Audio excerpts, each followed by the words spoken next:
Hey everyone! Looking for great phone gaming but hoping to avoid dropping serious cash on a new device? Yeah, many people deal with this issue. Good news, excellent gaming is yours, maybe without flagship price tags. After checking some used phones, our market offers a specific one that gives you the most naira power. Performance is strong, plus a great display, plus a solid battery at a sensible price. Today I'll show which used phone works best for cheap gaming come 2025. Let's look at vital specs, break down contenders, and maybe find your winner. Okay, so let's dive right into what makes buying a used phone an actual good choice for gaming. Gaming phones, it costs a fortune, prices fall fast. Phones now listed around 300,000 would probably lose half their value within a year. For gamers, watching their wallets used phones become pretty sweet due to depreciation. Truth is, phone performance might have leveled off a bit in recent years. Flagship processors like Snapdragon 865 or 870, oldies but goodies, still handle games like PUBG Mobile and Genshin Impact well. You know, a super new chip doesn't need to give a smooth feel. Used phones, big in Nigeria, see them everywhere, Jumia and your neighborhood phone spots. Gives more options at different prices maybe. Buying a device, risk hides of course. Still, main payoff, kinda top tier feel without a flagship price. Value becomes clear if you know just what to look for. Main thing, zero in on phones rocking top tier specs way back when. Often parts and make are better than a budget phone. Gaming-wise, a used high-end phone probably beats any new mid-range thing. So what specific things make old phones okay for games? Before listing models, think about key specs first. For a decent cheap gaming phone, these specs really matter. Gotta start somewhere. How about processor first? It's maybe what helps most. For smooth gaming, what you're after could be a chipset with real punch. Maybe check out phones using Snapdragon 800 series chips such as 865, 870, or even 888. MediaTek's Dimensity 1200, for example, offers comparable gaming. Maybe skip those older mid-range chips, they probably won't last. Processor impacts how smoothly games run, particularly during intense fights. Second thing, check display. High refresh rate. Gameplay feels smoother. Aim for at least 90 Hz, though 120 Hz might be what you really want. It's usual for older top-end phones, yeah? AMOLED screens, think richer colors, deeper blacks, improving your game visuals, maybe even making things true to you. Display quality, it truly hits you right in gaming immersion. Third, what about how long battery lasts? Gaming really eats up battery life quickly, doesn't it? Big battery vital though. Aim for something in ballpark of maybe 4,500 to 5,000 milliamp hours. But hey, with pre-owned phones, it's battery life you gotta think about. Battery doesn't keep its charge like it used to, when it was brand new. Keep in mind that battery swap could become necessary shortly after you buy it. Plus, fast charging helps you get back into your game faster. And hey, don't forget thermal control. Phone shouldn't get too hot when you're gaming for a while, I think. See if phones known for solid cooling exist. Ones with fancy vapor chambers might help. Processor overheating might prompt slower speeds, causing lag or stuttering. Phone stays cool, it'll run better, guess. Think processor, display, battery, and cooling. Maybe your checklist. If a used phone checks for these things, it's likely good. Okay, first let's check out contender number 1, a phone that could be seen as a true performance powerhouse, the Poco F3. Phone got super popular right after launch, no surprise there really. Still a beast for gaming even now, it packs Snapdragon 870. Pair at 6GB or 8GB RAM, handles things you might throw at it. In real life, games like Genshin or COD Mobile, yeah, they run fine on high settings. Frame drops barely happen, game stays smooth, key for winning when stakes get high. Display, another strong point, true to you maybe. A 120 Hz AMOLED. Yeah, that's more than good enough. Games just look really great with their vibrant colors, smoothness is immediately noticeable too. Poco F3, gamers still love its screen and processor, a top pick when money matters. Get high-end gameplay without shelling out big bucks. So when buying phone, use their array like things you gotta check. Most common snag, battery wears down. Original 4,500 mAh battery, yeah, after years it probably won't hold charge like it did. Expect solid gaming for few hours, though sooner battery replacement might be something needing plan. Make sure screen gets looked at carefully for burn-in, a thing that can happen with AMOLED displays, Try spotting any subtle ghosting effects, particularly if screen displays solid colors. See if there are cracks or deep scratches, usability might suffer. So in Nigeria, a Poco F3. Expect it'll probably cost you 80,000, maybe 120,000 depending on RAM or storage and its shape. Find it on Jumia and local markets. Here's why it's great. You get really amazing results for what you pay, plus a slick 120 Hz display exists, and the build feels pretty good too. Cons, maybe battery life suffers, and you'll want an excellent check of its physical state first. For pure gaming power, it's hard to ignore Poco F3, keep battery life in mind. For cost, gaming will feel almost top tier, true to you. Okay, second choice got a different angle. Rather than just pure performance, aim for a better balance, okay? Samsung's Galaxy A52s 5G?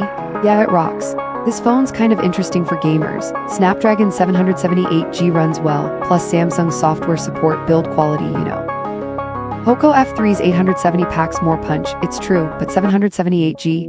More than good enough, I'd say. Playing PUBG Mobile or BGMI even cranked up looks lovely. Demanding games, you might need to lower graphics a bit, but most find the experience excellent. A52s, that's where real-world gameplay gets interesting. Samsung, for the most part, delivers optimized software, so expect a pretty solid experience. But bigger gains. Areas that help make things great. This phone packs a 4500 mAh battery. Less intense use than gaming phones means used models could offer surprisingly good battery life. Plus, Super AMOLED shows things at 120 Hz, so visuals stay smooth and vibrant too. Samsung phones, people would probably say their reliability gives them an edge. Parts perhaps easy to find for them versus brands maybe not so well known. Buying used, critical factor, wouldn't you say? A52, durability stands out, offering IP67 dust and water resistance, a rare find. Its price range adding years use. You might find small fender benders don't cause too many big headaches. Phone's value lies in its cost versus what you get. A used Samsung Galaxy A52's 5G, could probably find one somewhere between $70,000 and $100,000. At that price point, you get reliable tech from a big brand plus good screen, battery, and gaming. For gamers needing a reliable everyday device that handles intense gaming, this model works well. Think of it as giving up a little top speed so you can relax more and things won't break down so often. For doing it all pretty well, grab an A52's, it is quite balanced. Okay, so contender number 3, must be dark horse value pick, I guess. Tecno Camon 18 Premier. People often overlook this phone, but trust me, its value's surprising. While it may lack a top-tier Snapdragon, it's been outfitted with MediaTek's Helio G96 specially made for gaming, might be worth a shot. This phone, people would engage very competently running games, maybe PUBG or Free Fire Max. Its medium-high settings true to you. While maybe not the absolute best frame rates, you still get smooth gameplay that's very playable. Price's main draw here, this phone offers solid gaming entry even given budget. Specific gaming wins, not just chipset stuff. Camon 18 Premier, its 120 Hz screen is unique, just not your standard AMOLED tech. It has IPS screen, maybe good quality. Colors, maybe not AMOLED rich, but high refresh manages smooth play. It's also likely a used phone has solid battery life considering its newer build, and may see less heavy use compared older flagship models. Battery capacity at 5000 mAh, that's pretty awesome for gaming. Downsides, you see them pretty clearly. You're choosing something other than peak Snapdragon performance, it seems. For graphically demanding games, dropping settings becomes key, so stable frame rates stay true to you. This phone, think budget gamer, okay, tweaking game settings. This ain't choice for someone obsessing over graphics, is it? Local market availability, huge plus for this model. Tecno phones, you see them all over Nigeria, so a used one should be easy to find, plus fixing them's likely easier than with fancier imports. Expect to pay maybe $50,000 to $75,000 if browsing for Tecno Camon 18 Premier secondhand. That is quite a savings, possibly significant. Think it merits a look, really shows how mobile gaming is accessible without costing too much. It's a solid gaming option really built for local players, perhaps a surprise hit for gamers watching budgets. Poco F3, for cheap 2025 gaming phones, it is the used one we'd say grab first. For best gaming performance per dollar, it wins. Snapdragon 870 with its 120 Hz AMOLED screen, others just can't match that in this price band.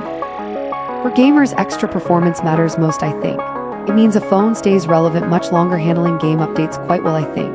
Samsung's A52s is great all around, but gamers might notice Poco F3's better performance in demanding games. Tecno Camon 18 Premier gives you good value even though serious gamers find it might ask too much of a trade-off in performance. Poco F3, side-by-side key factors show you how it stands tall, maybe a smart pick for your style. Its processor way beyond compare actually. Its display, it's at least as good as, maybe better than others. Really, battery life sole potential shortcoming, but one can manage that okay. Budgeting for battery replacement, that's a known fixed cost and might ease your mind. Upgrading processor, not really a thing. Getting a used Poco F3, performance payoff perhaps outweighs risk. Here's some buying advice tailored specifically for Nigerian markets. Aim for a device having 6 GB RAM at minimum plus 128 GB storage space, even better. If you're looking at a phone, ask seller questions. Check battery health, how long will it go during typical use? Grab a battery usage screenshot maybe from your settings. To check phone for screen burn-in, a white image might help. See what Jumia has, but maybe local markets too, where inspecting phones works in person. Expect paying maybe 90,000 to 110,000 for one in good shape. Maybe skip spotless phones and swing the money toward a fresh new battery instead of overspending when power's gone. Ultimately, you'll find Poco F3 gaming feels like phone's thrice price. If gaming's key for you, it's honestly hard to beat value here. So look, Poco F3 wins. I mean, game performance-wise, flagship price, not even close. Snapdragon 870 plus 120Hz screen, that keeps things smooth and responsive, maybe helps your competitive edge. Okay, so ready maybe? Actionable steps here for you. Kick this off deciding budget, maybe shoot for 90,000 to 110,000. Second, how about starting your search both on Jumia and in local phone markets you trust? Third, after finding any candidate, do check as discussed screen. Ask about battery life, test basic functions. Final warning about commonly used phone pitfalls. Phones with account locks or prices too good to be true might spell trouble. For in-person deals, maybe find easy public spot. Hope this helps you decide with confidence. For versions hitting different budgets or games, comment. Thanks for tuning in.